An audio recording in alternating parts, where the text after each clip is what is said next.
On the quest of becoming an advanced Blender user, part of that is going to be mastering your preferences and knowing how to get to your configuration. If you're using Windows, allow me to talk to you about holding down the Windows button and pressing R to pop open the Run window.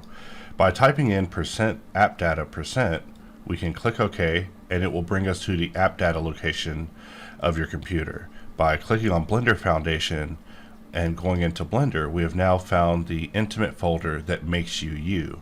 In fact, if we were to delete this folder, we would basically be deleting our installation.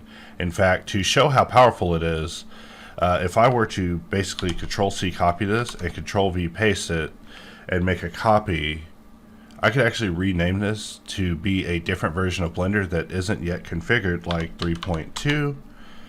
And what this means is that if I were to go in my Blender launcher and open up Blender 3.2, we now have 3.2 opening up, fully configured, similar to how we had before, able to rock and roll and use Boxcutter, showing that we definitely support Blender 3.2 as well as Blender 3.3 at this time. Future update is coming out soon that will be supporting Blender 3.4, but just showing how easy it is for you to get in, deal with your configuration, even expand your support across Blender versions to support different versions of Blender. So now we're jumping over to Mac. I apologize about the video quality. And if you're in Finder, you can click on Go, and while in Go, just tapping the Alt Option key on your keyboard, you'll see an additional option for Library pop up. You know, weird, I know, but that's a Mac for you. And by going inside of Library, we can locate Application Support and then go into Blender. And it's the same structure as you see inside of Windows. And in this case, I'm demonstrating that if we were to rename our preference folder, basically that makes Blender open as if it's never seen our preferences before. And that's a good way to also test things. However, you can also delete it and be heavy-handed, but I like to actually rename it so that way I can return back to my initial preferences after demonstration is over.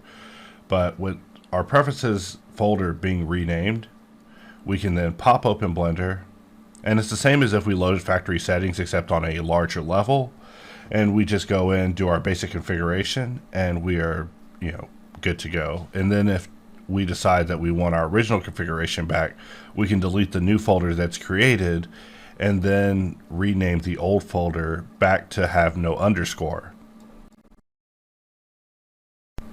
So here we are on the Steam Deck running SteamOS, where I've installed the same version of Blender that I did for Windows, just installed Blender from the market. And after popping that open, we are now ready to rock. So I'm going to just hide these other objects as I always do. And we'll have to scroll and open the preferences because the resolution is different, and we'll just go to add-ons and install.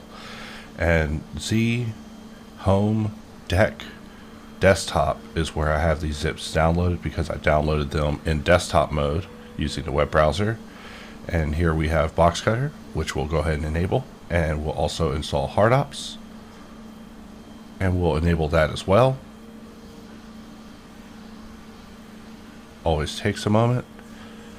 But after this, we will basically be good to go.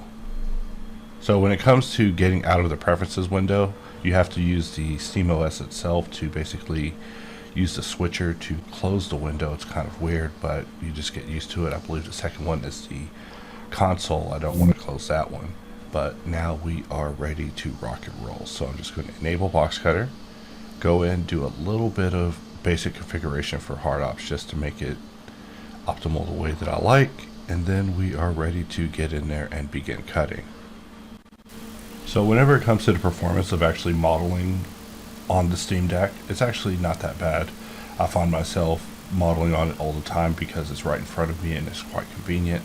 However, my laptop also looks at me modeling on the Steam Deck and it's like, hey, what are you doing? So here you see me just testing a little bit of Boxcutter, getting in here and just doing my typical workflows of adding bevels, sliding them up and down the stack to test the various functions of HardOps, mirroring, using a little bit of face extract, and just getting started on a itty bitty handheld. So really the experience can be pretty surreal, but this is it in a nutshell that you're seeing happen on screen right now. So really that is it.